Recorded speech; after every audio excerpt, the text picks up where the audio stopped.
Well, welcome everyone. Thank you for joining us. This is our official Rose City Park Neighborhood Association board meeting of September 1st. Oh my God, 2020 already. Whoa. And we have a list of items to go for in this agenda. I did receive one additional item, which is a noise complaint that is being spearheaded by Barb. Is that right? Barb Hamilton regarding the Ambassador Lounge. So I forwarded that email to you folks for consideration, and that will be under new business. Are there any other changes to the agenda at this point? I just would like to, within the last 15, 20 minutes, I uploaded a number of new documents that just came in, including a copy of that email from Barb. So anybody's inclined to go to the website, there's new documents in there from very recently.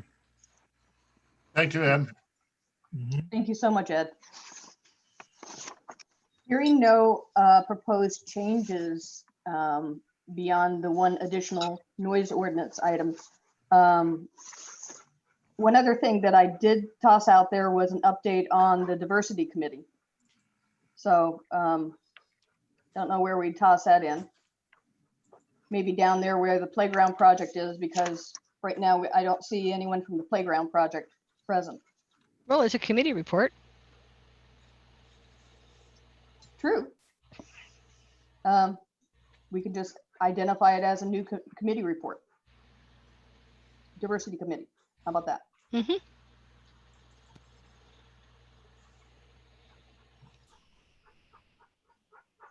All right. With the change of adding one item to the new business and then adding diversity committee to the committee actions, do I hear a motion for changing this agenda? I move. All those, is there a second? Second. All those in favor say aye. Aye. Aye. All those opposed, same sign. Okay, it passes. First off, we've got minutes that Jennifer graciously has pulled together for the 4th of August.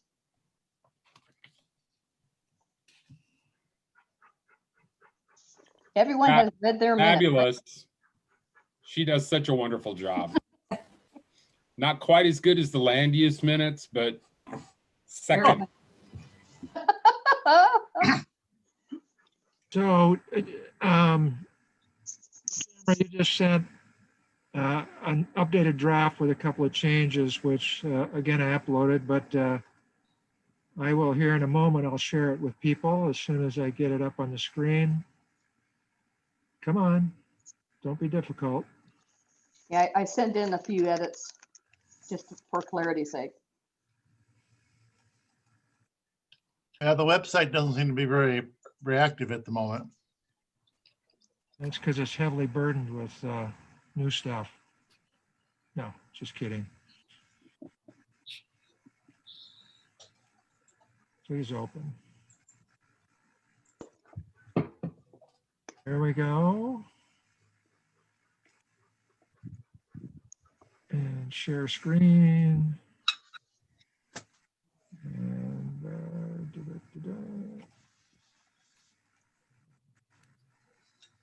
okay, you guys seeing that?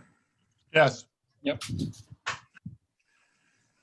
so I think one change was just a correction, the meeting location, and then Tamara down here, you referenced the letter to editor suggestion from Gloria Gardner, and you added some clarifications that are highlighted there in blue.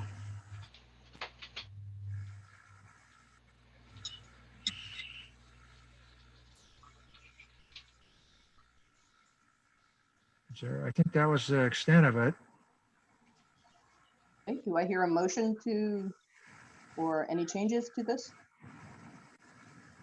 I move we accept them as edited. Second. All those in favor say aye. Aye. Aye. All those opposed, same sign. Okay, passed. Okay. You know, I just glazed over the welcome and introductions. Do we want to introduce ourselves to each other? My feelings are hurt, but I'm going to get over it.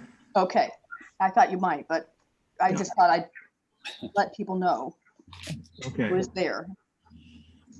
Next, we have treasurer's report.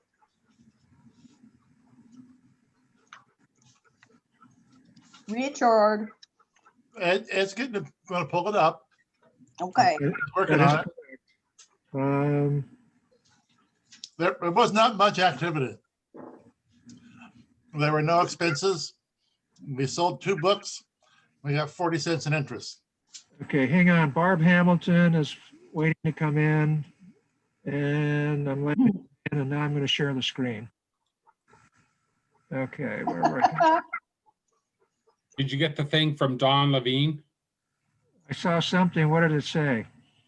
Something about what number to, how to get in? Well, I got an invite. It's So all, there's your treasurer's report. so He there's, did- I wondered if he registered. yeah, I don't know. Let's do this and I'll try to deal with it. Richard queried Rhonda today about the $100 checks that Jennifer and I generated for volunteering. She said she had forgotten it was on her desk. She was going to deposit it today and she would send you a check tomorrow for $400. Yeah, I saw that. Okay, very good. Can I dump this? Any comments on treasury report? Nice and Jamie's short. here. Looks good. looks good to me. All right. Nice job. Okay, Very thankful that the bank puts their statements out very quickly. I mean, I had their statement by 8 o'clock last night. which is Nice. Amazing. But that's Meg, not Jay. Richard, do you want to go to the budget or for the budget for the year or, If you can put it up if you want to, sure. okay, stand by. Just for the record, we've got Meg Griffith joining us, even though it says Jay Griffith in the name. He's Jay's here. in the chair there. Don't you see him? He's a And Barb, coach. He wants better lighting. He's plugging in the lamp. Better lighting. Barb Hamilton joined us. There we go. So this is for the first 2 months. And you can see, of course, I'm using my cursor, which you can't see. I guess that doesn't do much good. But, the little bit from this month was added in and not a lot going on. Okay. Any questions? Nope. Okay, good. All right. There's Jay. Yeah. Hey, Jay. Thanks for joining us. Oh, hi. There we go. We were muted. You were Just taking in time for the CNN report. I have no CNN report. I have not been to a CNN meeting since May, I think, and I reported on that one last time. There is one tomorrow, and I'll attend that. Okay. Anything hot on the agenda that we should know about? Let me report back to you on that. Jay, Okay. Jay, Yeah. I followed up a little bit with Joe Schaefer about the last meeting that we didn't have anybody at regarding the Hollywood Transit Center. And I have issues with trying to put housing in there because the buses are going to be stopping on the street Where would the buses be stopping on the street? in front of the transit center. And I don't know where the westbound and the southbound Cesar Chavez bus, I don't know where they're going to stop. So this is later in the agenda, Terry. Is right? it on the agenda? Okay, I'm sorry. Well, then let's talk about it on the agenda. It was put out at the last CNN meeting, and that's how I happened to fall on it. I wasn't there, but I saw the minutes or something. Well, let's move on to new business then. Okay. Okay. We do have a guest with us tonight, and so I would like to go ahead and place her at the beginning of the new business. Barb Hamilton, would you like to join the discussion here? Sure, certainly, in any way I can. Shall I just present my case? Please do. Okay, well, thank you for having me this evening. I live at the corner of Northeast Tillamook and 49th. And on the weekend of July 25th, 26th, 27th, the Ambassador Lounge decided to start having live and DJ'd music in their parking lot. It's extremely loud. It's extremely disrupting to the neighborhood. Many of my neighbors, that first weekend especially, people were sort of wandering the streets, wondering what was going on and who was having the party and who they could talk to. So my neighbors and I have all been in touch with the city, and apparently the noise investigator is not allowed at this point to investigate.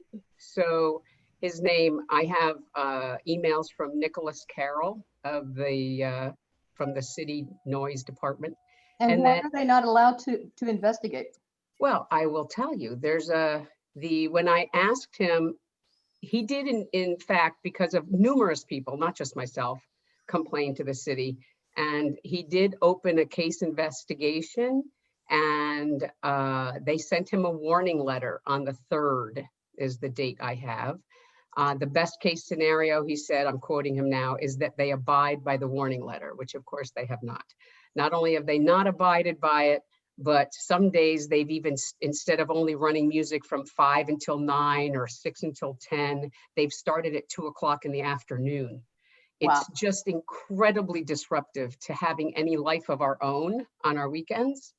And to quote Mr. Carroll, he said, the Bureau has put a hold on noise inspections during the pandemic quarantine, but the noise officer has requested to conduct noise inspections that follow safety protocols.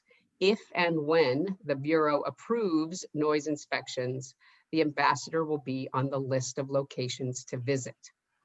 So that's where we are.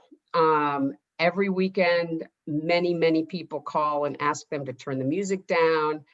Sometimes they participate, sometimes they don't. Sometimes we're just given like, you know, we have a permit for this was said to one person, not to me, but which of course is not true. And it's, you know, they're going to do it until someone is held accountable. And our fear, of course, not that we aren't compassionate towards people, businesses trying to make a living.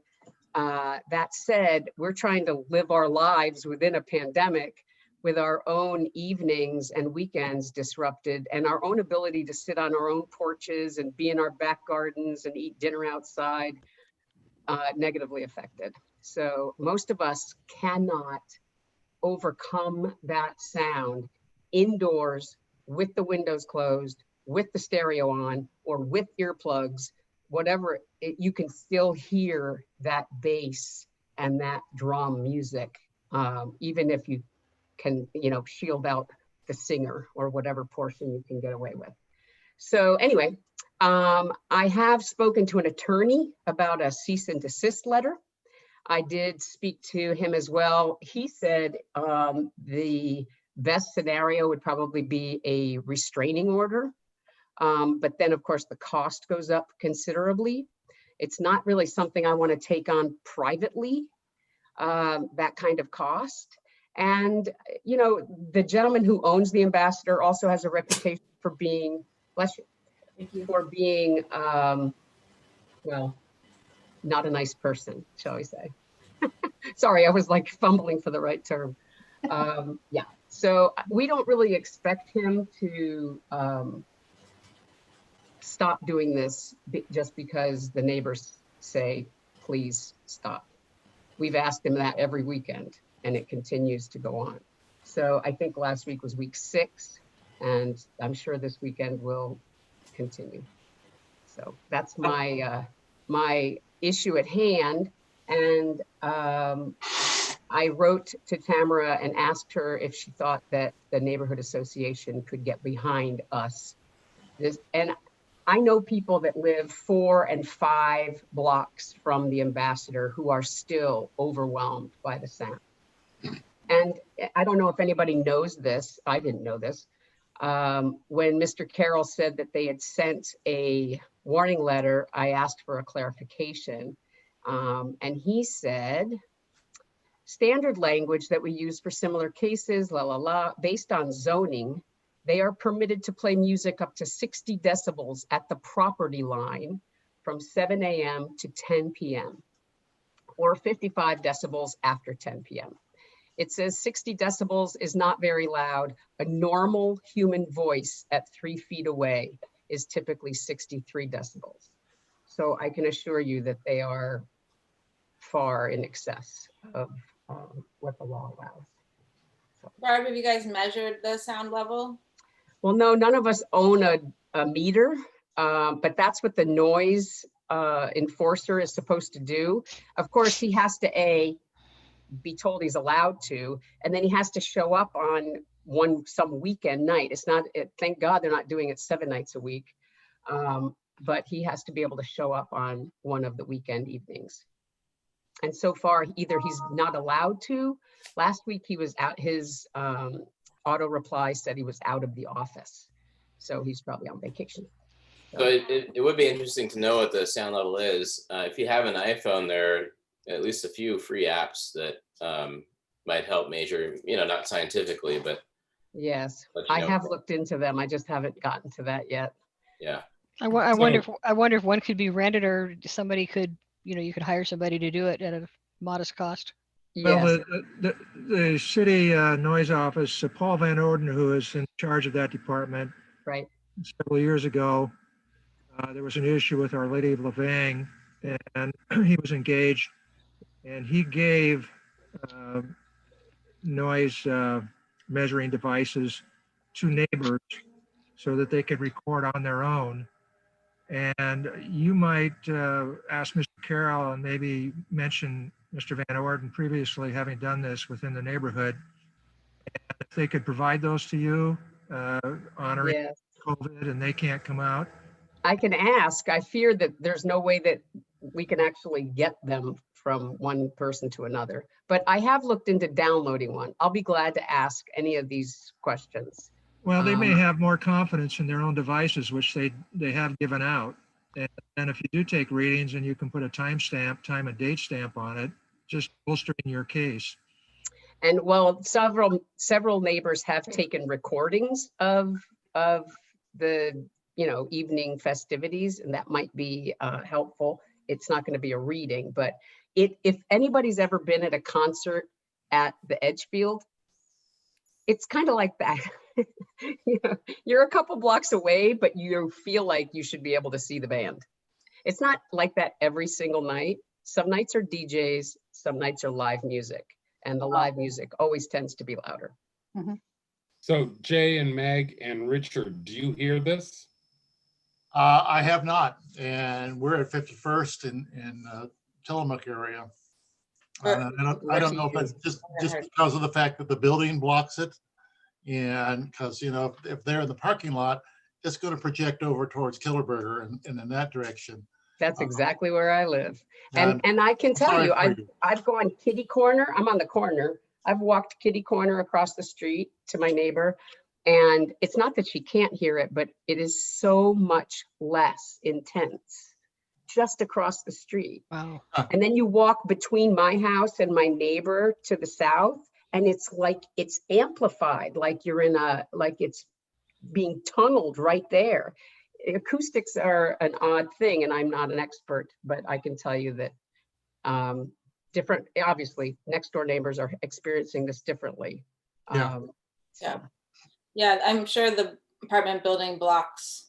Plus, we're used to the cherry pickers, 7 a.m. to 6 p.m. every single day. But yeah, Yeah. it'll be over in December. Yay. Yay. We can So hope. at this point, do we want to make a motion to support, or how do we want to manage this? I mean, I think the question is, what can the board do? I think maybe a letter both to the noise ordinance folks as well as to the city council. How about the ombudsman? Maybe if they'll ever respond. I mean, just adding to what you said. I think it is appropriate to say that we support starting investigations again, using safety guidelines to whoever that is for. I would be okay with that. Seems like a very Yeah, that- peculiar thing not to be investigating. The city is inspecting and doing everything else that they typically do. There's no reason they couldn't be investigating noise complaints. Exactly. They don't I have to think- be in the crowd. They did say that there was a long list. Oh, And Well, my the city- point to them is that no other business is doing this. It's just that this gentleman has chosen to do it and is so far getting away with it. And the precedent is what I'm fearful of. Hmm. I will say, after that first weekend, I saw the threads on Nextdoor about it, and I can certainly back up what you're saying, Barb, in terms of the quantity of upset people. Yes. I mean, if there wasn't a pandemic, I would have had my clipboard and a petition and I'd be going door to door and I'd have 100 names or whatever I could. But given the current circumstances, I can't do that. So it puts us in an awkward position, but it's also one of the reasons why he continues to get away with it. I think that's actually right. That's actually one of the best arguments right there. I think for the city being the one to do the investigations, because private citizens really can't practically do it right now. True. So, I mean, I'm glad to write more letters. I'm glad to download an app. When I apologize, I'm actually in Olympia during the week. I take care of my mom who's been ill. So I'm in Olympia right now, not able to act on this. But when I get home on Saturday, it's just such a drag to come home Saturday night and to that noise Saturday and Sunday. I'm happy to do whatever you need to feel that justified in getting involved. I just feel like the more, the better, especially for a man who has a reputation for not caring. Do you know if they're doing that at their other location over on Burnside? I have no idea. I didn't even know they had another location.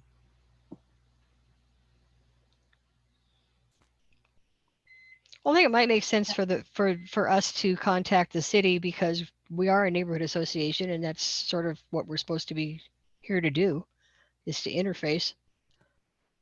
Ed, what do you think? I think I'm trying to get Don into the meeting, so I really have been disengaged right now. Ed? Kelly?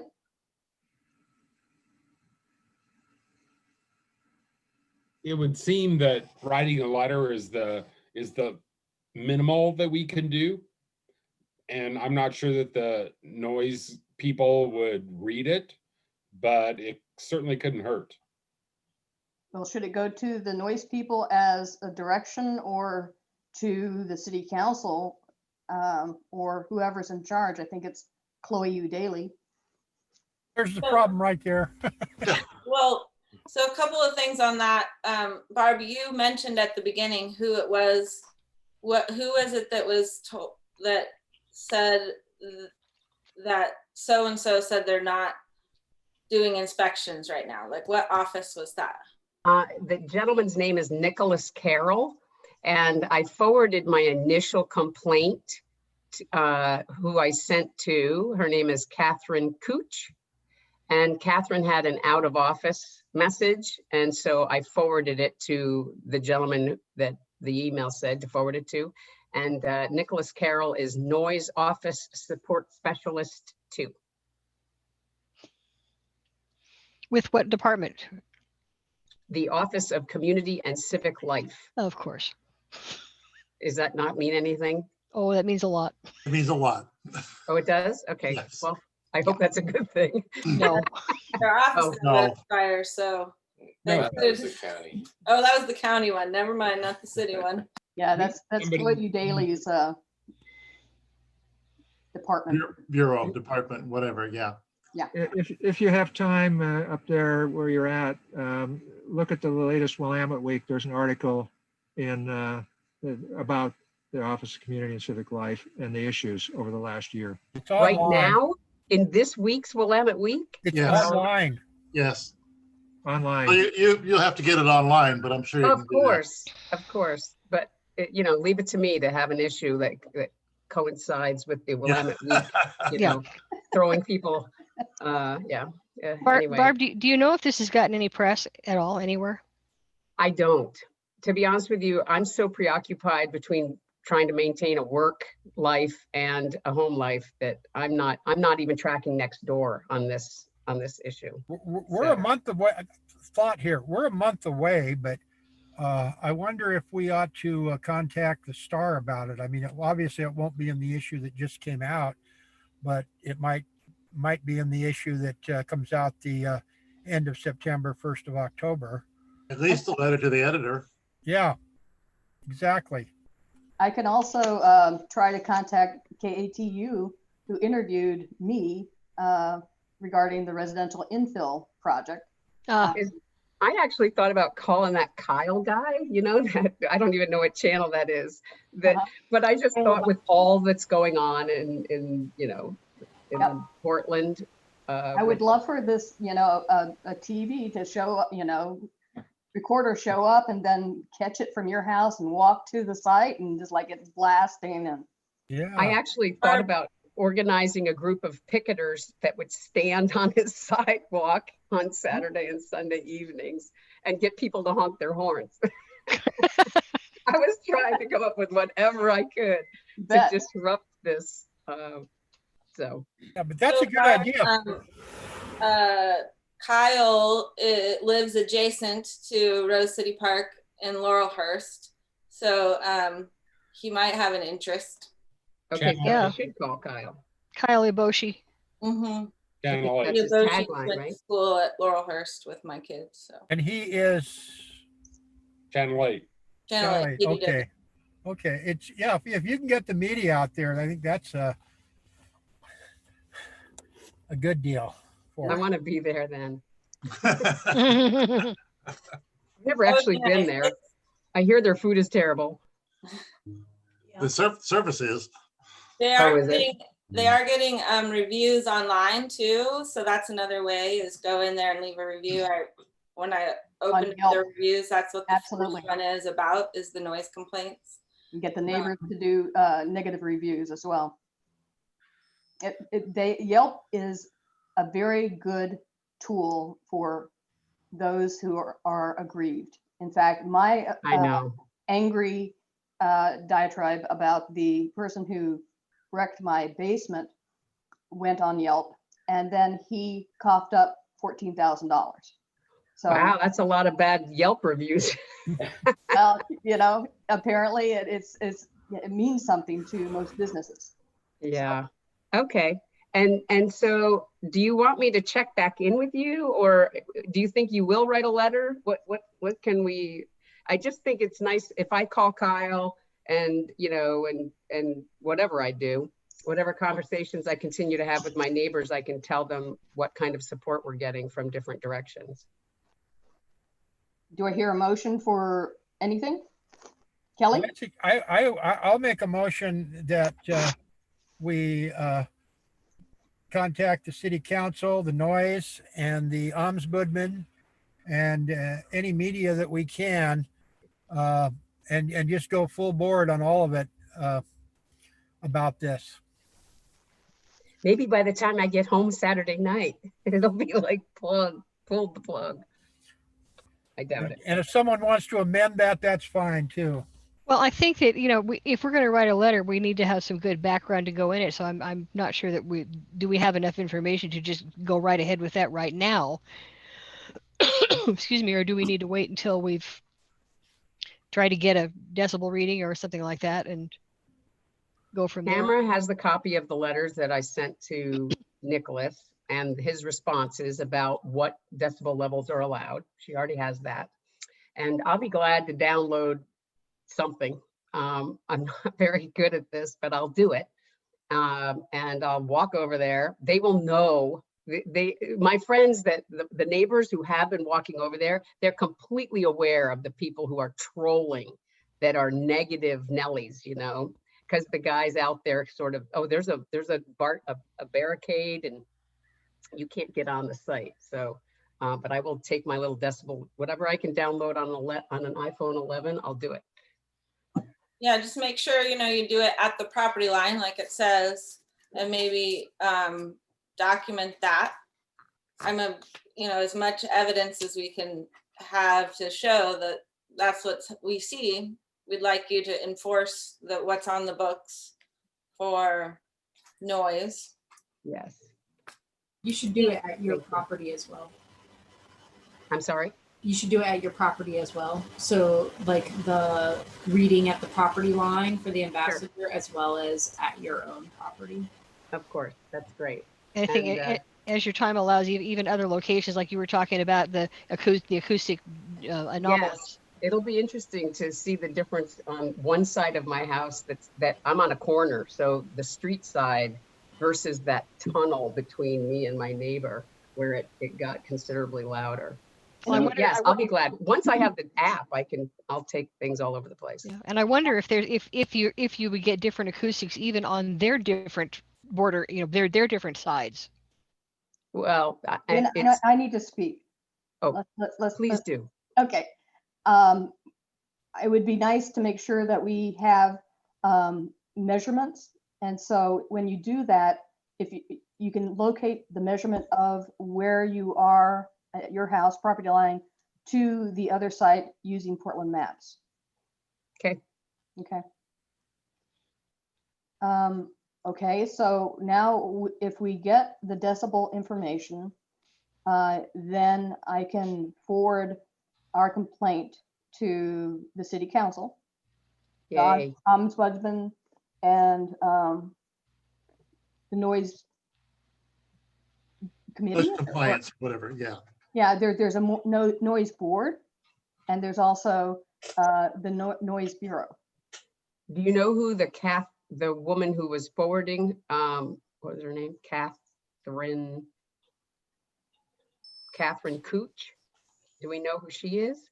I do not know her, but I know Okay. Paul. Okay, well, that's good. I know he's been in his position for many years, so He's a good guy. I'm sure he would help if he could. Okay, I have a task. It's only Tuesday. I will have a decibel reader by the time I drive home on Saturday. Okay. And if that doesn't work, you have a party of your own with even louder music to drown out theirs. Now, before we close this, I want to make sure, as we're working on this motion, someone had brought up the idea of, because it's during the COVID pandemic, people cannot recreate outside, beyond their properties very easily. And so, and also we can't normally get the normal petitions because of COVID. So it's endemic for the city to enforce its own regulations. I like that. Yep. Mm-hmm. Yep. I mean, I have a lot of retired neighbors. I'm not so lucky, but my retired neighbors are just going crazy because they can't be in their gardens and they can't sit on their backyards with their friends and their family. That, you know, folks who entertain on the weekends, because it's the only time and the only place they can entertain. So it's very disruptive. Okay, so my tasks We have here. a motion on this proposal. That has never got a second that I'm aware of. It has not got a second, but I would include everything that Tamara said as far as being prepared to do it. Well, I think Jennifer would need to tell us what she has down for the substance of the motion before we can do anything along that lines. If she gets it correct in the minutes. It was kind of ambiguous. So what I have is a letter to the Noise Bureau, City Council, and Ombudsman to state that we support restarting investigations, and that we are forwarding, like, I'm guessing now we're going to amend this a little bit to include this decibel information, and that we support our neighbors. I will move to amend Terry's original motion to include that we will proceed after we have received decibel information showing that the event is out of compliance. That's acceptable. Sounds good. And that I would second. And how about my statement about, due to COVID, blah, blah, blah. We need to have the city enforcing their own rules, That's acceptable to me as well. health and safety reasons. Yeah. Does it need to somewhere specifically reference the restaurant by its name? Oh, we'll have that in there. Oh, yeah.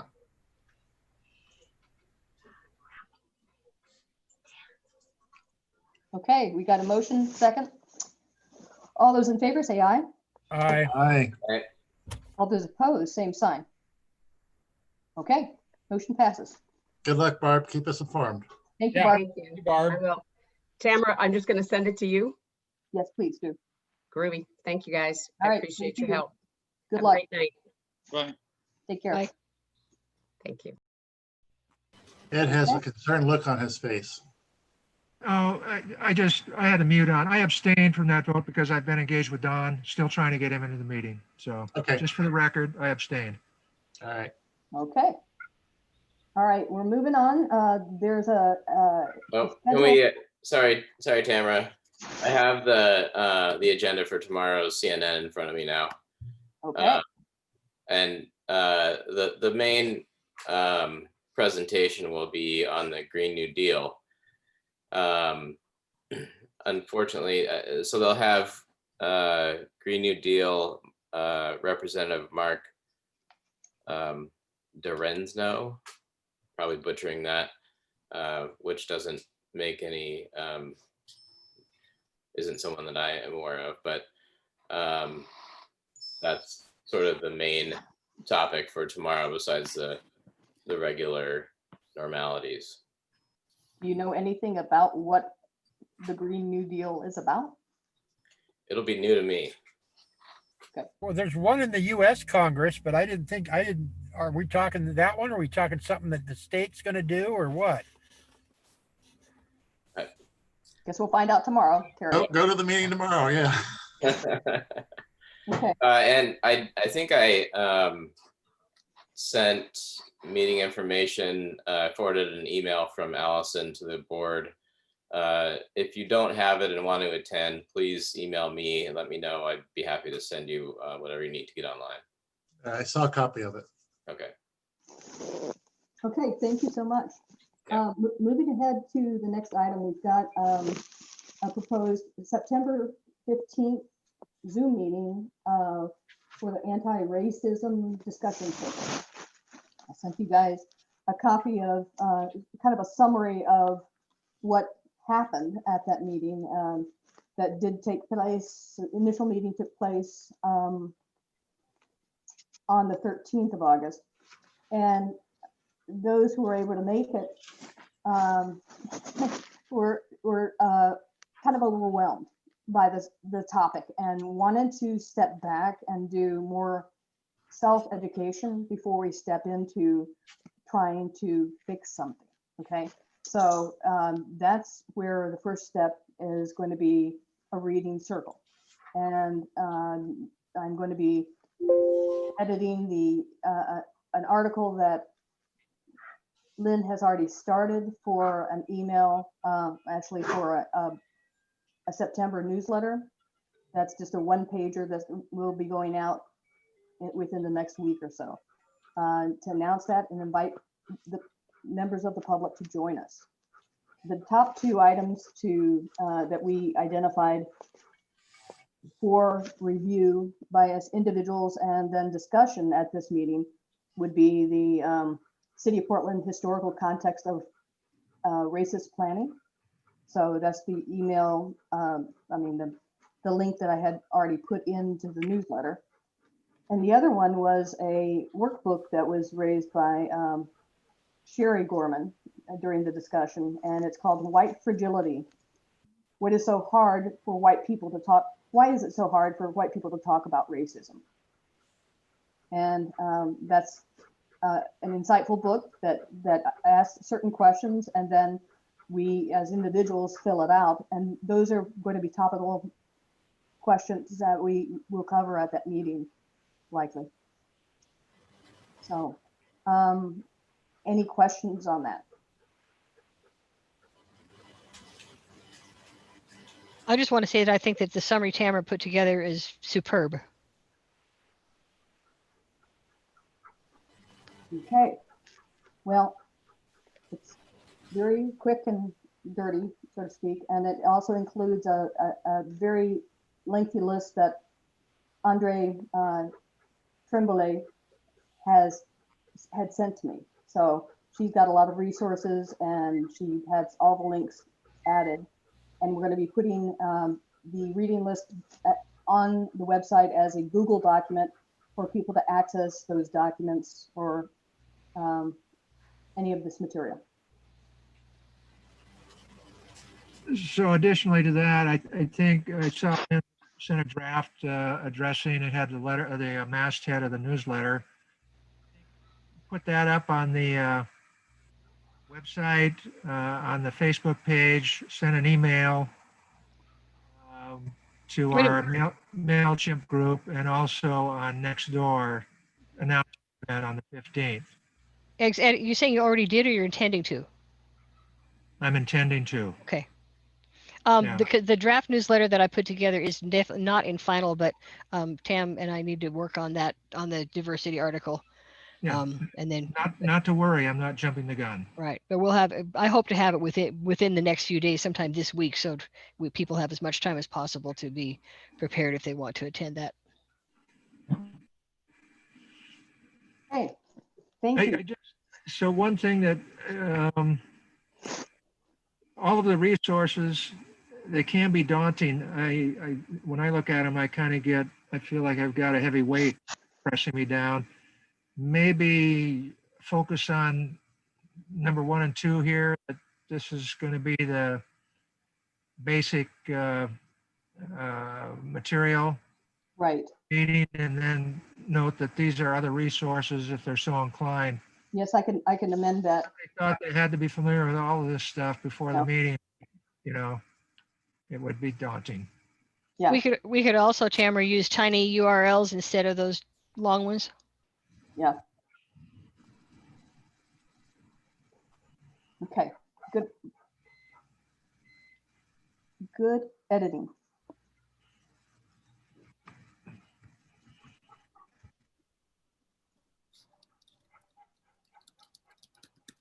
I don't need an action on that. I just wanted to let people know where we are, and if there's any concerns about opening this discussion up to the public, I wanted to alert the board. Okay, hearing no complaints, I'll go on to the notice of appeal. I pulled together as much information as I could regarding our appeal to the residential infill project. I did do an estimate and also pulled together bullet points of the process for doing so. It would cost us close to $42,000 as a neighborhood association to run this as a process. And we could get the money probably through, a donation online system, GoFundMe or whatever. But I reviewed all the findings that I could stomach. And they're really bad findings, but they cover everything.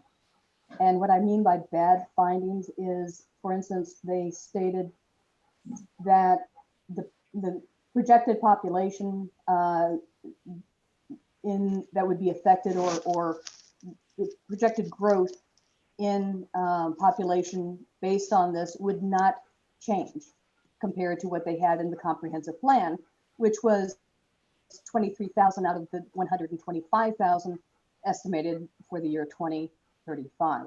And I know that's baloney, but when you get in front of people that are at the LUBA board, you end up being, it's like he said, she said, you know, if they don't address it, then you have a standing for an appeal. But if it's just their opinion versus my opinion, they always go with the city, always. And so given that, there's not really anything that we can stand on to make this appeal, according to what I could find. And James Peterson, who is the lead person for the appeal, the comprehensive plan appeal for Multnomah Neighborhood Association, is in agreement with that. You know, we were talking about how bad these findings are, but it's a matter of precedent. If they touch on it, if they touch on any, you know, any of the items that we listed in our letters, then it's off the table.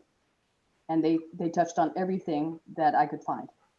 So my recommendation is to not go forward with the appeal at this time. It would be a lot of money. We don't have that money. A lot of human time, including stuffing envelopes and everything like that, getting it in the mail before the end of the day on Wednesday. It's just too much for us to do. And if it was possible to do this and we had good standing, I was going to call a special meeting for us to have a special meeting on either Sunday or Monday. So then it would give us a little bit more lead time to get all these other steps done. But the officers agreed with me that it was beyond our abilities financially to proceed with this. And you put in a heck of a lot of amount of work on this, and we really appreciate that. But it would be tilting at windmills, and I don't think we need to do that. Yeah, I put in about 64 hours digging through all this material and gathering information for you. So that's the best I could do, and I just have to turn it over. Well, kudos to you, Tamara, for all your hard work. Thank you so much. You're welcome. You're welcome. And I, you know, I respect this organization too much to lead it down the garden path in the wrong way. So I'm glad to be able to provide this information.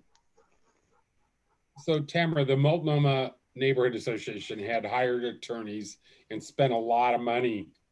What's the status of whatever they have going? Have they given up? No, it's right now being appealed to the Oregon Supreme Court from Circuit Court.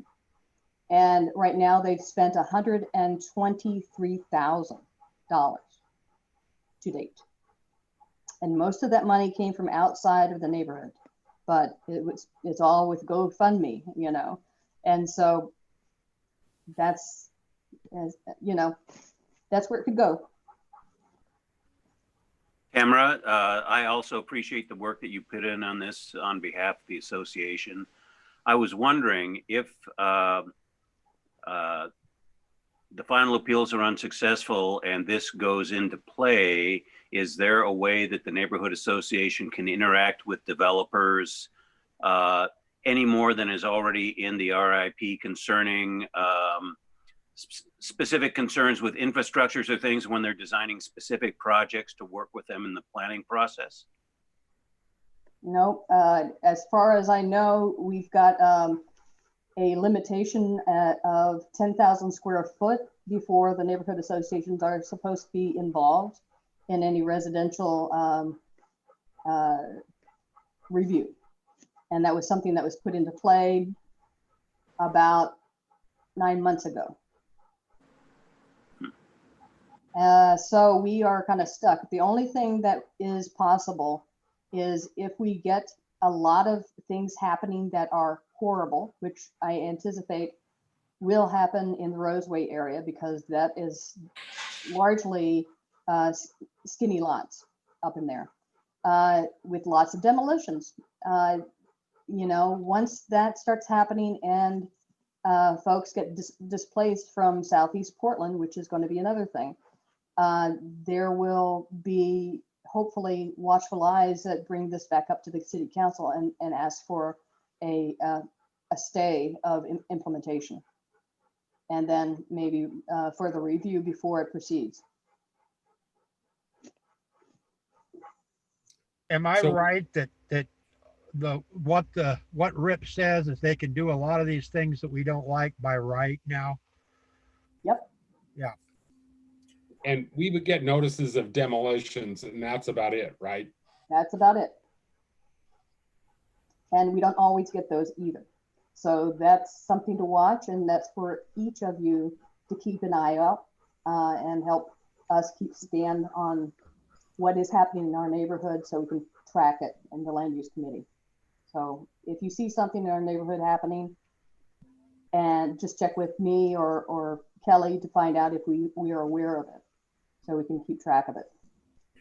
Tamara, at this point, is this something that that all of the neighborhood associations are looking at? Or, I mean, is there a way that as we go forward into this mess, that we can have some kind of cohesiveness or coalition type activity with them, so that at such point as we do go to the city council, it isn't going to be, you know, us and somebody and the twos and, you know, the ones and twos and threes, but maybe half of the neighborhood associations go together and say, look, this is happening everywhere and it's just not okay. You know, neighborhood associations tend to be reactionary, and you can always try to prepare, but the fact is no one's going to commit until something starts happening. So, you know, moving ahead of the gun doesn't really do any good. But I think for us to be understanding that that is a likelihood, and whatever, you know, individuals that are interested could prepare, you know, do investigations of what can be done legally to stop implementation or put a stay on this action. Well, I was thinking even if it were a case of us reaching out to, you know, the chairs of the other NAs and saying, we're going to be doing this, and if you are too, how about we, you know, if and when it happens, let's stay in touch, kind of thing. I could do that. I'm not sure what the board wants. I have plenty of things on my plate. I'm late in getting documents out as it is, so directing me to do more things is not necessarily a happy place for me. Tamara, should we be looking into maybe some of these other codes, like the tree code is going to be again before the planning commission? I think it's on the 8th. And you know, if you make things like that a little bit stronger, costs you more to take down a big tree, et cetera, it might save a few properties. Well, again, I think that tree code is something that should be talked about in land use and transportation. Okay. And we have enough things on our agenda to cover tonight. I'm just asking you the question. Is that an area that not necessarily the board, but that the neighborhood associations could use to help? I mean, it's going off on a tangent, and I'd rather you know, spend my energy going directly into the fray instead of going, trying to tie people's ankles in something else. That's my take. But I think, you know, the tree ordinance is something for the land use committee to look at, and it is pushing more costs on to the residents. I was thinking if it's pushing more costs on the developers to take them down. And the residents that have to keep it. Yeah. I mean, that's one reason why Peggy Kamiuk and her husband left, is because they were forced to keep a deodora cedar that was dropping large arms of branches onto their house. And the city said it has to stay. So, okay, let's move on. We've got Traffic enforcement on Rose City Park streets. Ed?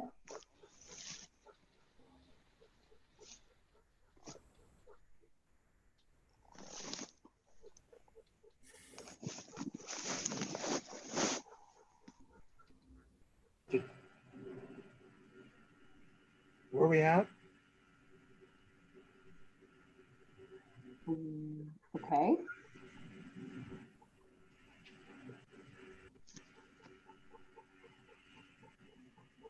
I think traffic enforcement has been lacking. I don't see it changing with this climate of the city right now. For instance, I saw in the news that someone had bullets shot into their house and the police didn't come for 17 hours. So the thought that we're going to do something about traffic enforcement at this juncture of the crisis with the police in Portland and the city government is kind of for naught, in my opinion. It's not going to do anything right now. Was this the one that was related to putting in stop signs? Or no, that was on the north side of Sandy, wasn't it? I don't know. This is on 57, and which is a major north-south street for us. Okay. I with school being out, it's very tough to do much enforcement. Once school comes back in, and if there are buses, if there are people actually at the sites, then I think we'll have an uptick in enforcement. I think that it's a land use and transportation item. I agree with that. Yeah, that's what I was thinking too. Is there any I direction? saw something about wanting stop signs up around Klickitat or something. That was 58th and Siskiyou, Terry. Okay, that's it. Yeah. Yeah. I replied to the gentleman and gave him some options. Okay. What's really interesting about that is that down where I live, they went through almost every intersection and put in stop signs a few years ago. Okay. Is there any direction by the board to the land use committee regarding this? I hear that maybe don't spend a lot of time on this until we get through the COVID stuff, or what? I think, Tam, that a letter to, and I know you and I have talked with Captain Stephanie Lorenko, who at the time was the captain in charge of traffic enforcement. I don't know if she's still there, but I think a letter bringing this to their attention and anticipating that at some point school is going to again be at the building, and as a anticipatory measure begin to do some enforcement on 57th between Sandy and Halsey, just as a safety measure for that time when there are going to be students there again. Well, if you want to pen that letter, and I'll put it on letterhead and sign it. Well, I'm thinking a land use committee, and maybe Kelly could write that. Yeah, Don? yeah, if I could say something, I'm on 59th and Siskiyou, and the issue is at 57th, the main traffic corridor becomes so clogged because of the multiple signals at 57th and Sandy that the traffic backs up all the way to Fremont. And so cars will turn off onto 56th or 58th and speed down those as a way to get around the clog. And I believe that's what the letter is referencing. And that they were trying to get stop signs installed at one point. So it's not a matter of enforcement. It's a matter of getting some sort of traffic calming device to deal with a specific problem where there have been accidents in the past. So, Well, all I see here is actually information about 57 between Tillamook and Thompson. Yeah, there's two different issues here, Don. oh, okay. But This it's one all was an traffic enforcement. Don, you're on the safety committee, or is that something that you want to write a letter? I could try to put something together, yeah. And Okay. concerning just enforcement, Well, enforcement on 57th where the school is, anticipating the restart of school at the building. So you should be able to see the letter or the email we got. It's on the screen. It's also in the package. Neighbor down there. And this has nothing to do with the stop signs at in Siskiyou, but I think in the interest of public safety for the children in the neighborhood who attend that, oh, okay. will be attending that school. So I'll just add that we here at Thompson and 51st had a couple of accidents about a year ago, and the city came out and put stop signs in on Thompson, which may have helped a little bit, but cars still fly up Thompson between Sandy and 57th as sort of a shortcut. Yes. And Yes. they're widening it by 6 feet, Yeah, which they started yesterday. just in that one block, I think, between Firestone and our Yeah. house, pretty much. But I think on 57th, they are just finishing that traffic calming measure, right? They've done all the bump outs. I measures. believe so, yeah. They had it fully closed today. Yeah, they're repaving the whole street now. Yeah. Yeah, so they're just Halsey finishing and- that. And I think if you ask, I mean, what I've seen when I've looked at these is that those are more effective than enforcement usually. So maybe there's some combination when school starts coming back in where they do like some enforcement. But I feel like right now, nobody cares about, like, people are flying up Sandy on their motorcycles day and night, all the time, 50, 60 miles an hour by our house. Like, there's just not any enforcement of speeding in general, which maybe we could put in a letter, but like I said, I just feel like right now there's not the political will to police Well, more. I saw a radar van on Gleason about 130th today, enforcing traffic there. So there is some enforcement. And I think if you start issuing tickets down there, it may get some people's attention. Yeah, true. Well, and then there's also photo enforcement down on Sandy and whatever that is, Cesar Chavez. And photo enforcement might be an option if they don't have the personnel to do law enforcement on a regular basis in large traffic corridors. The other thing is it's just one of those little flashing speed signs like they've got on Halsey at about 79th or 80th. Tells you how fast you're going. Right. Which people totally ignore. Don, those photo enforcement, those are a couple $100,000 per installation. They're exceedingly expensive. So at this point, we have a motion by Ed requesting the letter to be written by Don. And Don, are you accepting of that? If I get a general consensus on what the letter will should entail, I will be happy to write a draft for the board Okay, and put it up for approval. I'll write a letter, sure. okay. What do you need? Well, Besides this information. Is the gist of the letter is this is a dangerous traffic corridor and we would like to request stepped up observation and enforcement. That works for me. That worked for me. So is that a second there, Robert? Richard, excuse me? Okay, I think that's a second, yes. All right, I think you also ought to say it's a heavily used traffic corridor at certain times of the day. Well, yeah, but people aren't speeding during those times. They're Okay. zipping down 56 and 58. Right.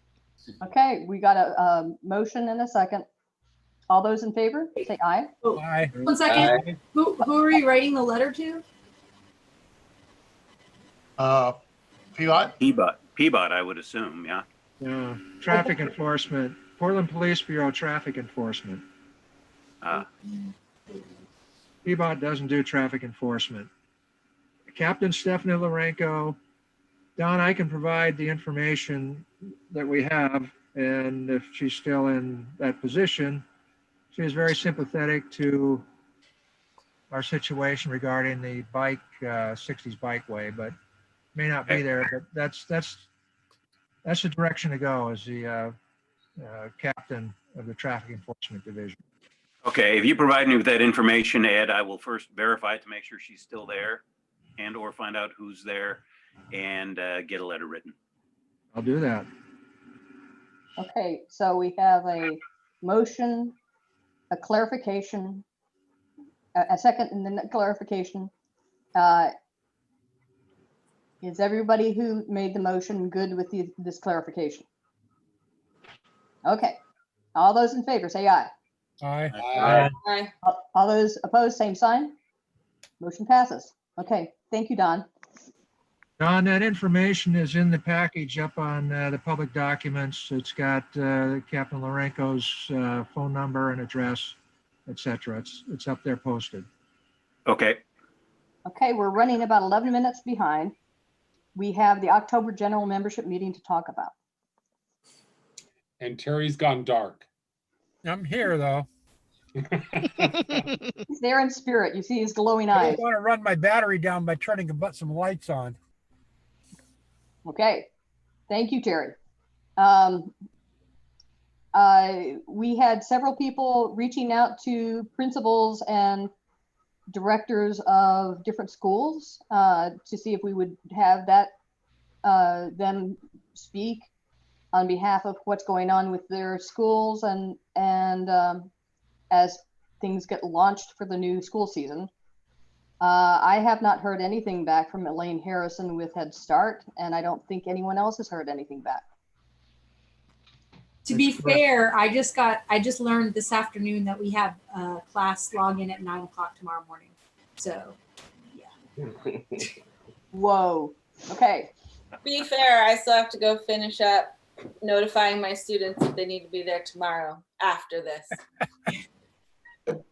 No, I actually did. I sent out a notification. I got about 40 messages back, rapid fire from various parents. It was a lot of fun. So That's an exaggeration, but at least it does. Yeah, I didn't hear anything, and I think they're a little overwhelmed right now.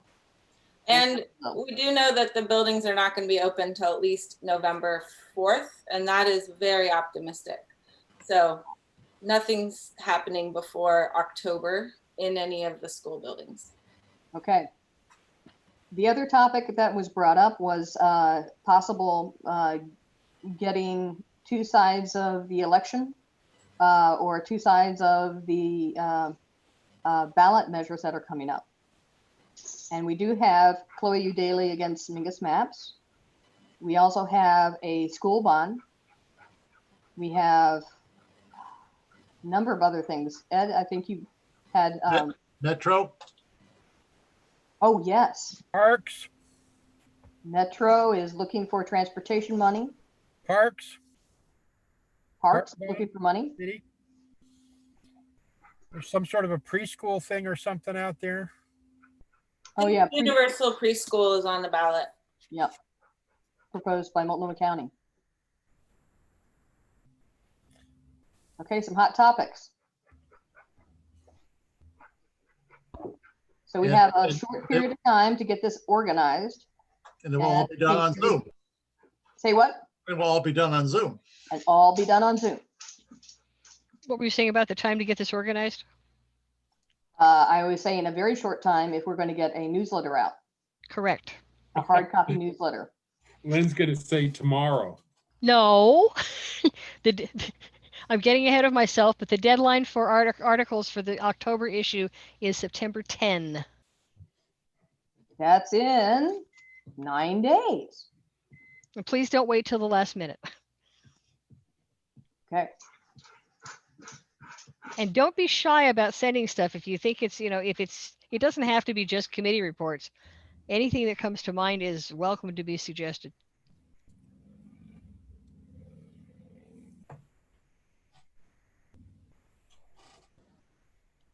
What are people's thoughts?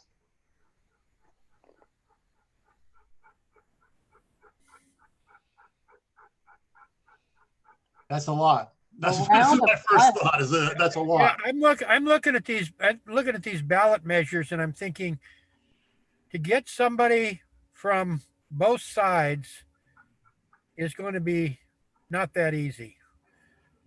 With the individuals, if either the individuals say yes or no, and that's it. You know, thinking of Mingus and Chloe, and if you wanted to go with the Metro that you were talking about, Mary and Smith, Chris. I think also it's easier to get balanced information about the ballot measures than it is to get about candidates.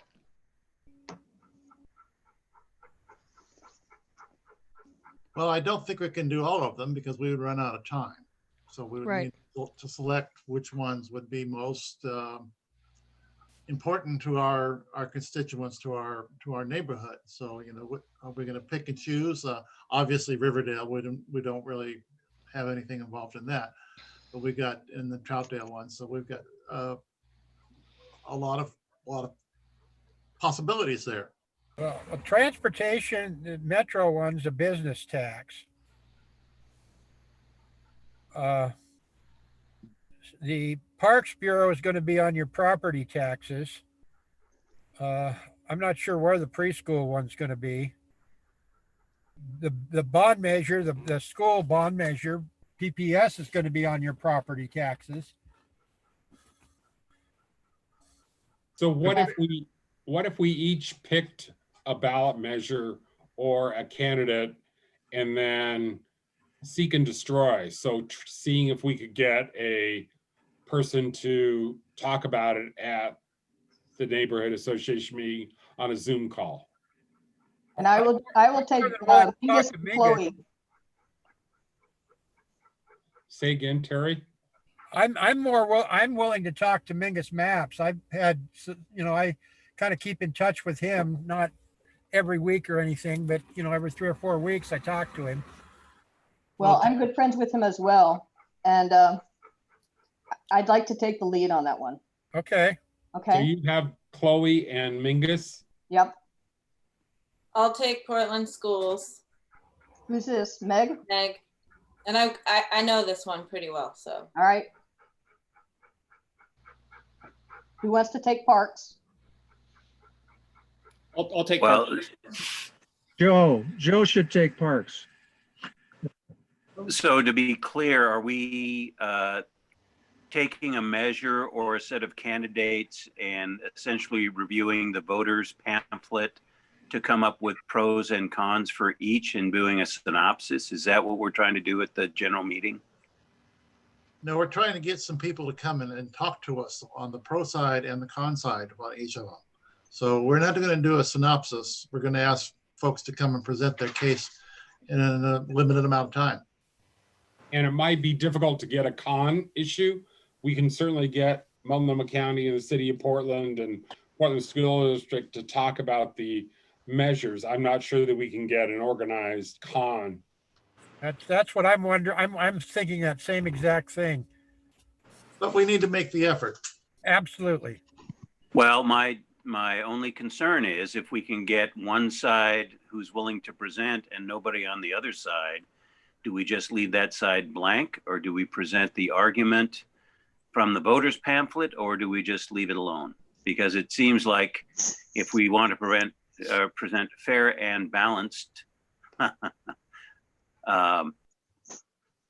information, Like that, we need first of all to verify the representatives who are speaking on the issues, and then make sure that there's one for and one against.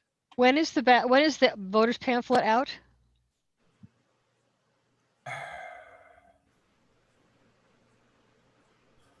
Well, I think that would be great, Don, but I think that at this stage, the best we can do is have somebody talk about the particular bond measure or ballot measure. And then, you know, if there is an organized group in opposition, we can do that. But I think the neighborhood could be informed by just having somebody talk about the ballot measure. And we could always say, you know, we invited the opposing people and nobody responded.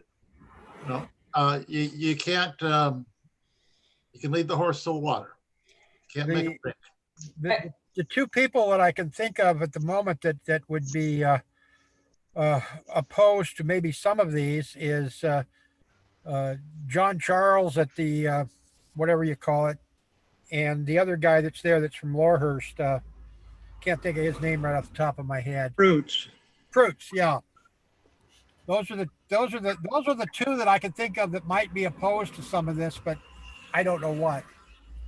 So Kelly, when you said divide and conquer, my thought around that was that we sort of find out who we found, and then if we do have the opposing side, that definitely goes on the agenda. But as we said before, we can't necessarily put all of these on the agenda.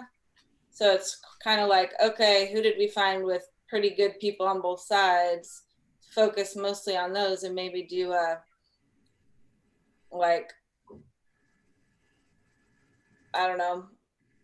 Well, that could be a way, like we kind of eliminate the ones where we can't find an opposing. I agree with you, Jennifer. That's kind of where I'm coming from too. We need. That's Meg. Jennifer, that's We Meg. need for both sides. Which other candidate races do we have? Well, you've got the mayor's race and you've got the metro race. Besides maps and Right. Well, do we want to try to get either or both of them? Well, I'm sure that Sarah Iron would come, but I don't know about the mayor. I think maybe we ignore the mayor's race is my Okay. suggestion. Sounds good to me. And I don't know about the Chris Smith Mary versus Vogel. Nolan. Yeah, Mary Vogel's the other one. No, Mary Nolan. Mary Nolan. Nolan. I'm sorry. You're right. So you want to take that one on, Terry? I really don't want to talk to Chris Smith. Well, then he won't be represented. That's fine. All right. Well, Well, there's probably a campaign manager. Well, I just want to say I still have some reservations about this and being able to present a balanced, complete presentation. And so I just suggest that we think about that, what the work is going to entail, the commitment it's going to take from the people that are involved before we, that's just my reservations. Let It's me up to give the you board. what I think is the most important one to us as a neighborhood association. And that's the Mingus Maps Chloe race. We've got that. Because that person, at least in the short term, will be in charge of the Office of Civic Life. We don't know that for sure. Because Well, whoever's in charge of that department is appointed by the mayor. yeah, but Mingus wants it. Okay, so we've got that. I still think parks and schools should be on the list. And did Jeff say that he was going to take the parks measure? I did say that. I did offer that, yeah. Okay, great. Great. Well, let's just go for those three then and see what happens. What about Metro? I'll reach out to Metro Regarding the bond.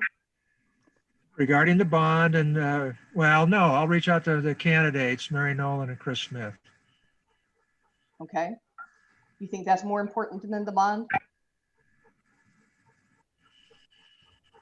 Well, somebody else wants to do the bond. I think if the candidates have an opportunity, they'd be more inclined to Okay. We'll do Mary Nolan and Chris Smith. All right, that's enough. And that will definitely take up the majority of the meeting. Camera. Yeah. Our election day is November 3rd. Our general meeting is the 27th. I've had a little conversation with you about, we are not bound by anything to have our general meeting on the third Tuesday of the months we have them. One, for this particular meeting, do we want to move it up to the earlier Tuesday, the 20th, to provide, people will already be starting to drop their ballots off. And The only concern I have is about the newsletter. Yep. well, the newsletter is one thing, but having an effective format here for these issues, I mean, we have other ways of getting the information out. And then we always run into a conflict in a bigger sphere with spring break, the third Tuesday. Do we want to consider, not maybe now, but changing our general meeting to the second Tuesday of the months of which they're held? So rather than the third, because every year it's a conflict with spring break, and then we're tiptoeing around, and it's also a conflict with election days. Okay, well, I'm all for going for the second Tuesdays, if that will work for folks. Seems reasonable. Our to me. newsletter going to be a printed or a virtual? We're going to talk about that shortly. Okay, well, that makes a difference too. Yep. Ed, can you unshare your screen? Because I want to look something up and I can't get to it on my computer. Thanks.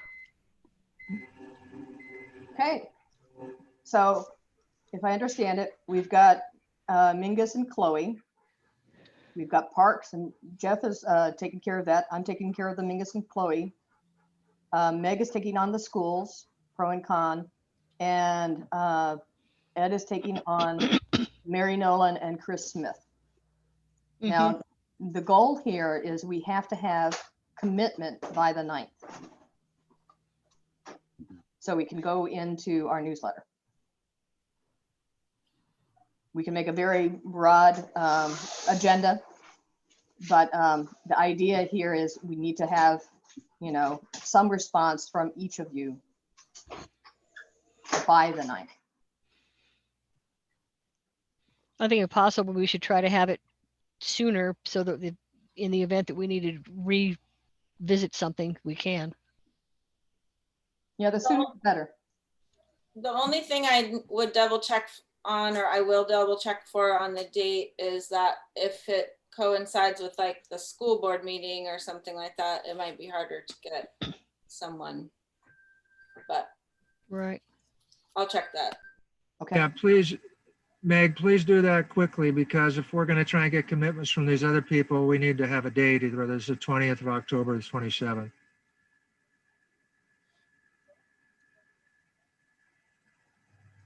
Is there any way you can check that now while we're sitting here? I'm looking at it now. Okay. October, they had their district meeting on the 20th, district board meeting on the 20th at 6 p.m.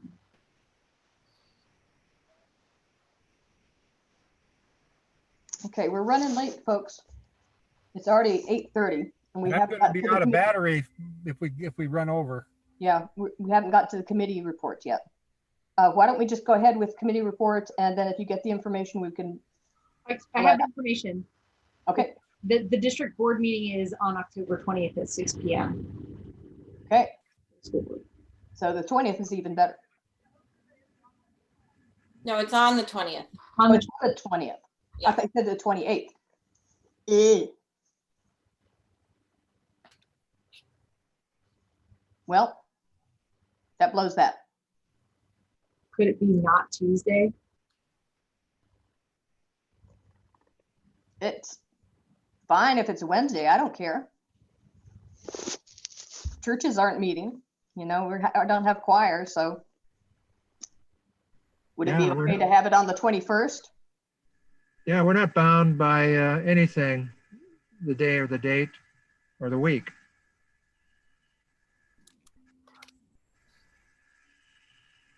So I would suggest maybe the second Wednesday or the second Thursday of the month as an option.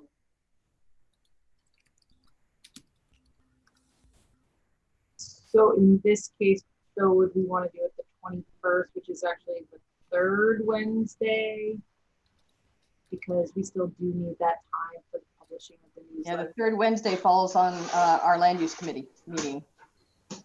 Third Thursday. Third Third Thursday. Thursday. falls in. Excuse me. So I would propose that we change it to the 21st. It's Wednesday. Okay. I second that. Okay, all those in favor say aye. Aye. Aye. All those opposed, same sign. Aye. Okay. Can you tell us the reason? Conflict. Okay, you can't make it on the 21st. Can't make it on Wednesdays. You cannot make it on Wednesdays. That's a problem. So,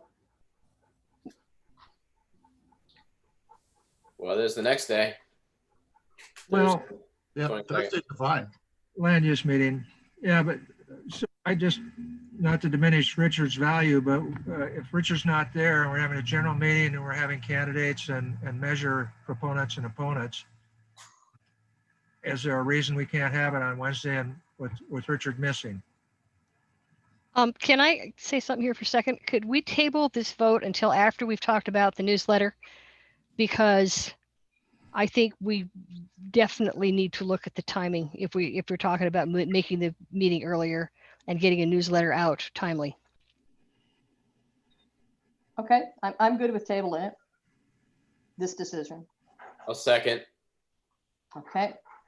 All those in favor of tabling it until we have a discussion with the communications committee. Say aye. Aye. Aye. All those opposed, same sign. Okay, it's moved. Let's move on. We've got communications will be the next item. So there you go.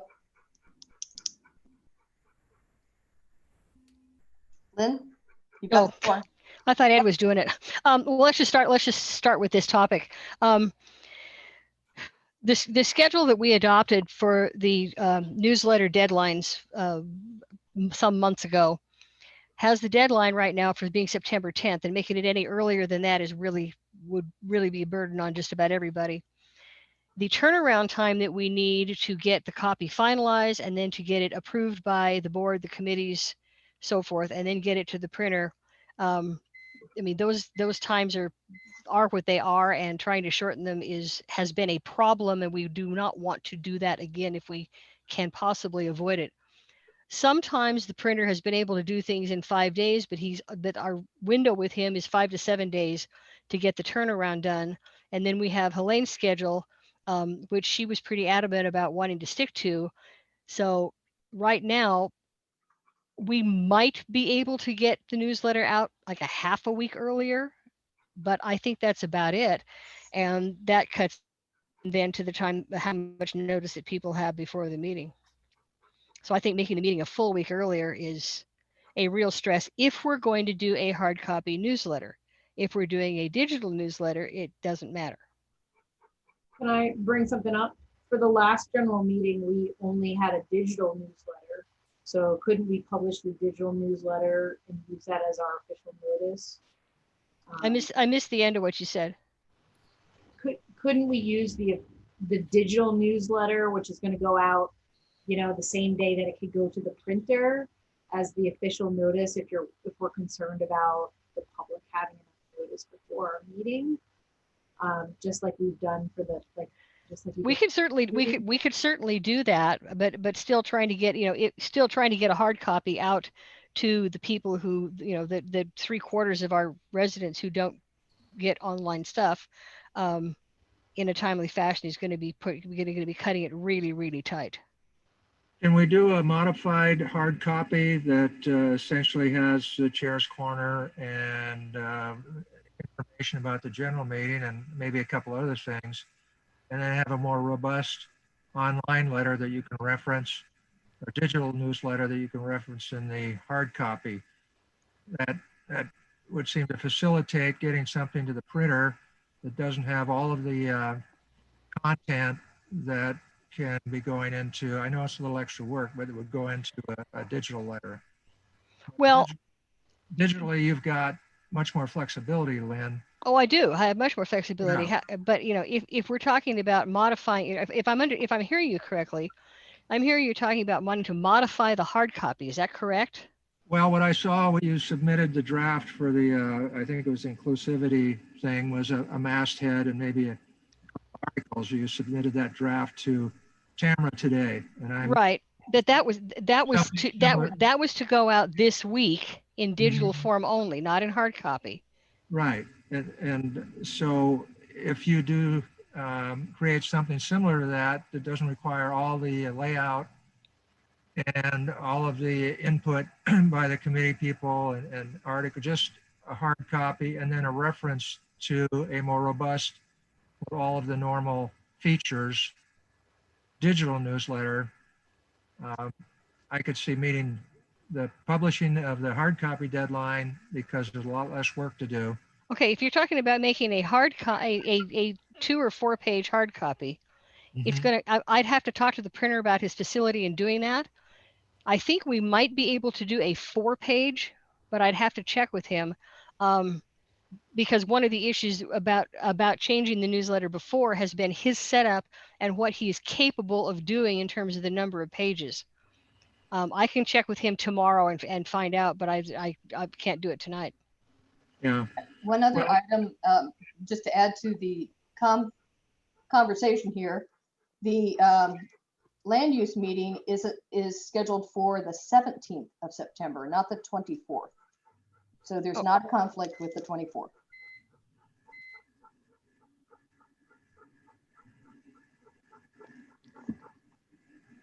No, they, Did you mean October, not September?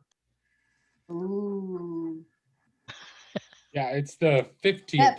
that makes a difference, doesn't it? Okay. You're right. Well, October, it's the 15th. Because the first of the month falls on Thursday. And I have the general meeting on the 20th. Is it not on the 20th? Originally scheduled? That's what we're What? talking about. yeah, originally it was Kelly. Well, And then we're moving it one day back, which is the 21st, which shouldn't impact the time frame. Wait a minute, hang on. For some reason, I had it scheduled for that. I had it on the 27th. that's what our directory calendar has. It's Oh, it says, okay, I'm sorry then. That's the fourth Tuesday though, but not the third. Right. That is correct. But that's that's what I had in this. That's what I built the deadline on based on what we voted on some months ago.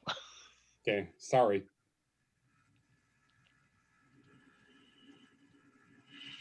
Okay. So we're at an impasse because there's not enough information to know whether or not you can do an abbreviated newsletter at the same time as sending out a more hefty digital one at the same time.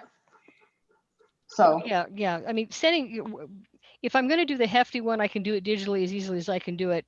You do it hard copy. The question is whether the printer can do a smaller than 8-page version. Because if he can't, then that doesn't help us.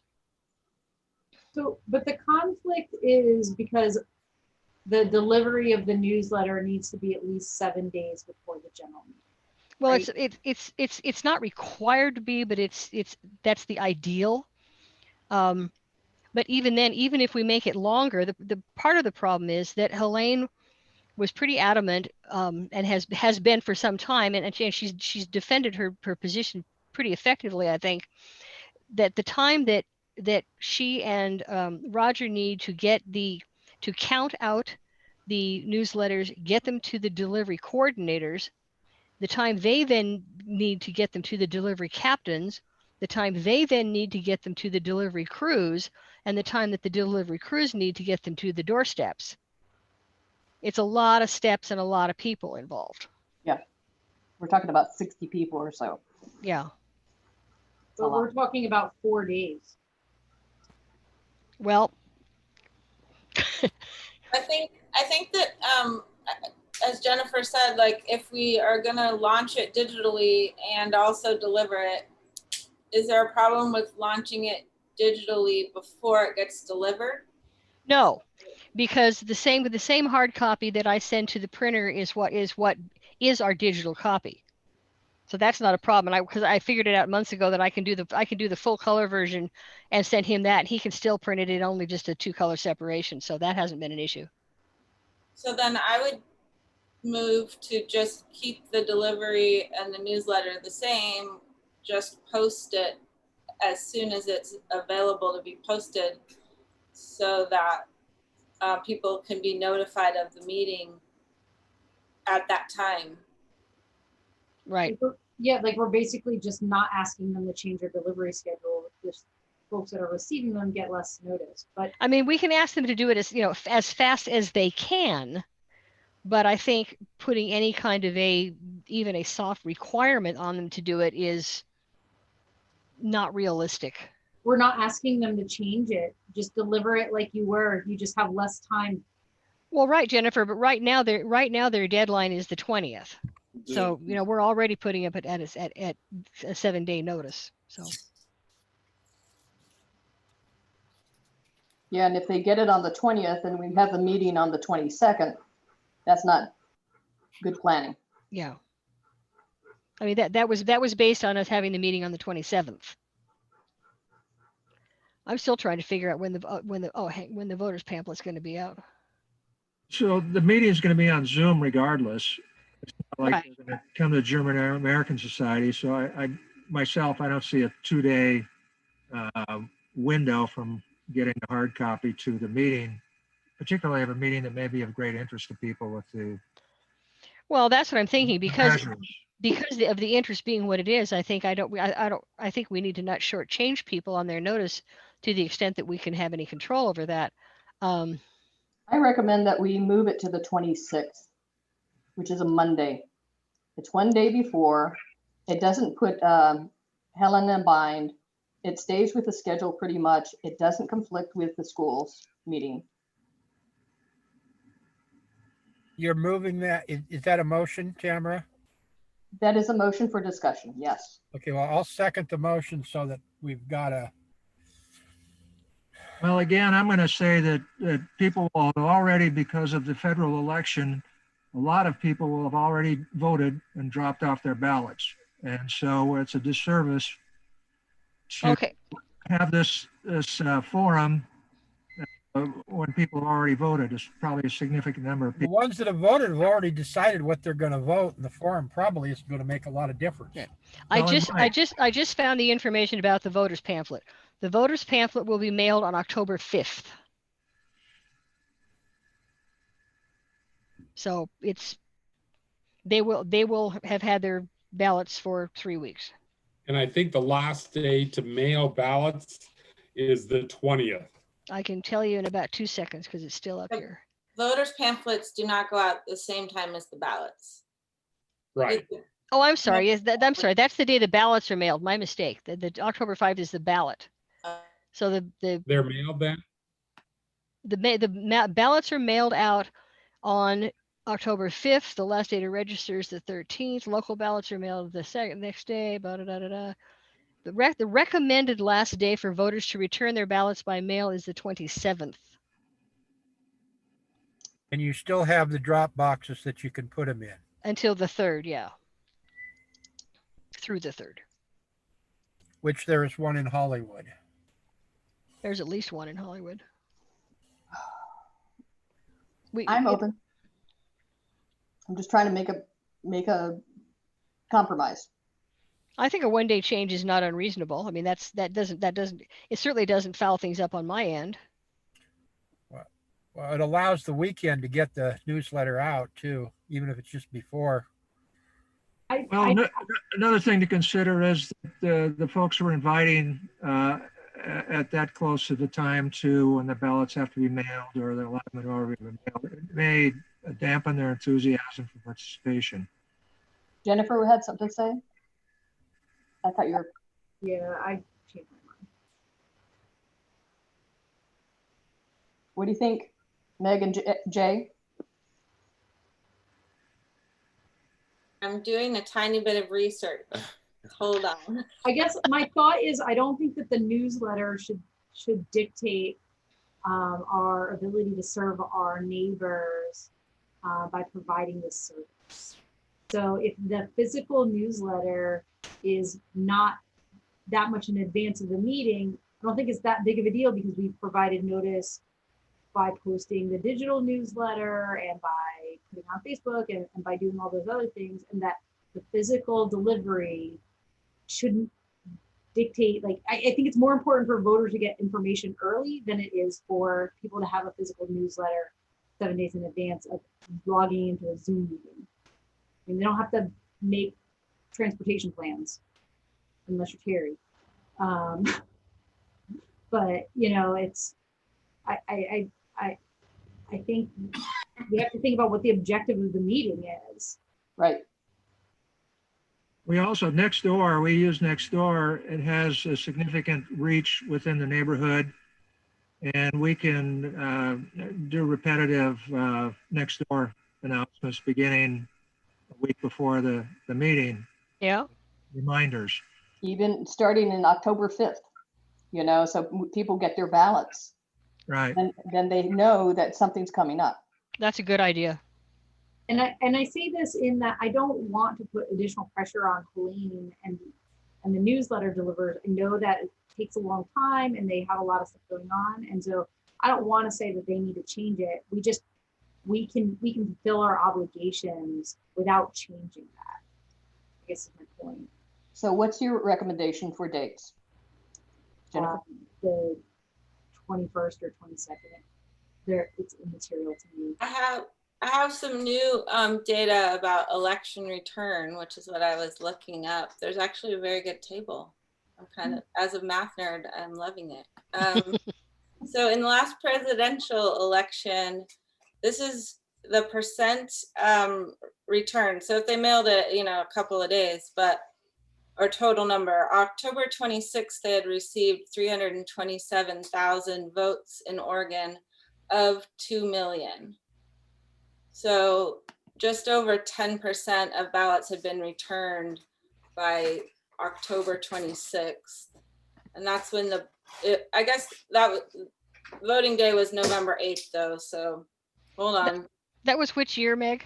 This is the last presidential. Okay, So I right. want to look at the 2016 general. Right. No, I think that makes sense. Okay, so a week before, 32% had been returned. 800,000 of 2 million by 1 week before the election. So there's still The current occupant of the White House, was not an incumbent and didn't have a 4-year track record that people want to address, probably passionately. Plus, with all the thing happening with the post office, people are going to get their ballots and try to mail them the next day or the day after that. Okay, so sign off at the county election. Well, I think we're going to see probably more people going to the drop boxes too than typically do because of the mail questions. well, I'm attending more with Ed, and let's say, you know, the previous week, and then if we can get a 1-page or 2-page flyer out, that would be great. But the rest can be digital. I don't know. I don't know if this came out while I was searching for it, but the voters pamphlets are mailed out October 7th to 10th. Oh, thank you. 7th to 10th. Okay. Do you want to move that, Tamara? I'm No. I'm not to move because I'm the chair. So So what's your date? either the Wednesday the 21st or Thursday the 22nd of October. I'll move that. I'll move the 21st. Wednesday the 21st. Yes. Second. Okay. Wednesday the 21st it is for the general membership meeting in October. All those in favor, say aye. Aye. Aye. Okay. I gotta go. How about you, Terry? Did you vote in favor or I against? said aye, but I gotta go. My battery, I just got my battery thing on the screen that says it's gotta go. Okay. Thank I've you been so checking much. it right along. Huh? Terry. Thank you. Bye. Got it. Bye-bye. Bye. Bye. And record my nay. please. Okay. So I think the idea here is to do a full-blown digital and then a light copy, hard copy. Well, let me find out if I can do a light hard copy. I don't know that. I'll have to talk to the printer. Okay. And then we'll But just if I'm going to do the full digital, I mean, if I'm going to do a full digital, I'm sending him the same copy, so that's not making a smaller hard copy to come after the fact doesn't make any difference to me. That doesn't benefit me in any way. it does in printing costs. Not necessarily. Okay. Yeah. That's what we need to know. And I'll let the communication committee work on that. Yeah. Okay. I'll send him an email tonight. He's really good about responding. Okay. All right. So we are down to 9 minutes for the good of the order. We haven't covered safety. We haven't covered events. We just talked about. There's nothing going on in events. Okay. And the land use committee has the Hollywood Hub. And we don't have the park playground project folk here. Joe's not here. So I would say next up is talk about the Hollywood Hub. And then if there's anything good for the order. Is that good for everyone? Mm-hmm. Okay. I would just say there were other things on the communications committee. There's in the package, there's a number of other bullet points. You might look at them if you're inclined. Okay, so pull up the communications committee packet. Well, I'm saying we can go to the Hollywood Hub and just that information is there. If they care to read it, we can Great. visit it next meeting. All right. Those who don't know, we were not invited to the Hollywood Hub discussion because it's not impacting our neighborhood. And so Terry actually happened to show up for that meeting, and of course Joe Schaefer with the Hollywood Neighborhood Association. And what it is proposing is affordable housing built within that circle, which is the center of the 42nd station area, and an L-shaped building that consumes the south and west side of that site, leaving a basically a four-sided building in the middle. It takes away everything that was built in memorial of the shooting. It pushes it over and says Memorial Plaza over there in the walkway. The question begs of how the buses will run, and as best we can tell, it shows a bus pulling into a third lane closest to the building for collection and disposal of people. How they're going to turn around, all those different things are not shown. So who pays for this, Tamara? It's I think a City of Portland affordable building of some sort. So I think the City of Portland's paying for it. And at the same time, we've got also the trolley being proposed to go into the same station. And Joe Schaefer asked, how the heck are they going to be turning around? Are they just going to reverse those trolleys? And the person she was speaking with said, oh, no, we're just planning to go around Trader Joe's. Yeah. And she just blew her top. She says, you don't know what level of traffic is going on there, and that how much that would interrupt everything in this district. Oh, so, that's just, oh God. Anyway, so that's kind of what we're getting to face with this proposal. I mean, this is one element, and the other one is the trolley proposal. Wow. What's the time frame on that? They're taking a survey right now of what people's preference are of the direction of the trolley, whether they're going to come down Broadway or do Sandy, or, you know, which direction which route do you want? They've got it scheduled. Something's gonna happen. It's gonna be insane. I'm flabbergasted. I spent a lot of time in that neighborhood still, and changing it. It's bad enough with the buses where they are now and making less room for traffic. And oh my God, what a nightmare. Okay. So, Tamara, who is the developer on it? The city of Portland. It's a city project. Housing. Housing, not Peabody. The Housing Bureau is in charge of the structure of the building. PBOT is in charge of the trolley. Those two haven't really talked about it. That's the problem. Anyway, so we've got this going on, and the question is, what should we do? I mean, number one, I think we need to make sure that we're included in these meetings. Number two, I just can't see this as a good thing, but you know, I'm open to discussion.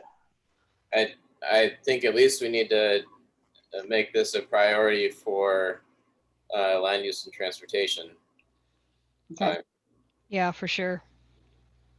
Yeah, it seems there's an egregious conflict here between a major existing transportation hub that's got light rail and buses, and it's being sold down the river for the benefit of developers who, let's kid ourselves, the city of Portland is probably working hand in hand with one or more developers to do this. There's got to be other properties in the area where a building of that sort can be designed and constructed without disrupting a major transportation hub. Yeah.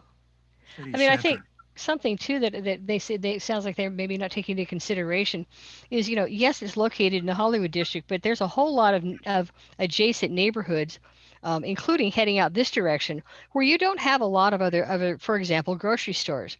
You know, where I lived in Rose City Park, we had 7 grocery stores within 10 minutes. Out here, no. Which is why I still shop at Trader Joe's. And I'm sure that I'm far and away not the only person who comes into Hollywood from elsewhere to shop at Trader Joe's and New Seasons and, you know, Whole Foods and the other stores that are there. So if they think that it's only affecting Hollywood, that's short-sighted. Let's hear from the board members, please. Kelly? You know, it's funny when we talked to the developer, one of the developers that was developing the apartment buildings on Sandy, you know, at 51st and at 47th. And we looked at all the other properties that were kind of along Sandy. And they said, yeah, there could be 6-story apartment buildings with 100 plus units on a dozen different sites. Right. So it's not like we're going to be immune from development within Rose City Park or within Hollywood. It's whether or not the conflict with the transportation hub is a big issue.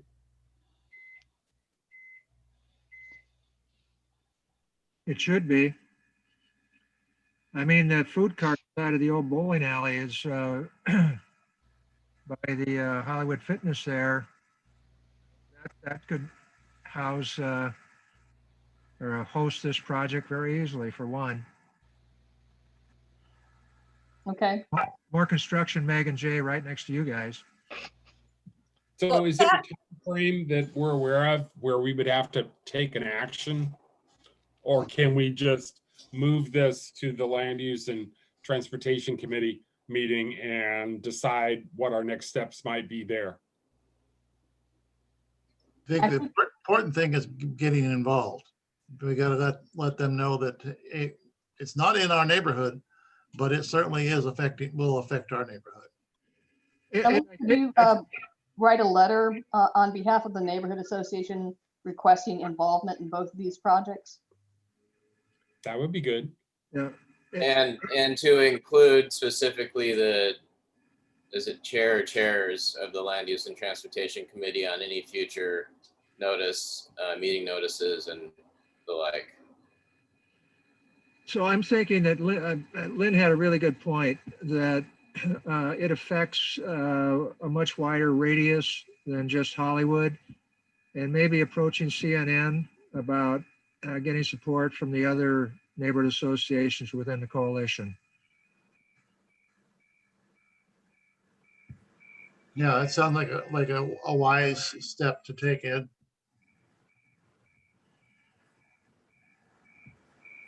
So Jay can talk about that at the meeting tomorrow. Meg, could you make sure that Jay includes that as a topic for the meeting tomorrow?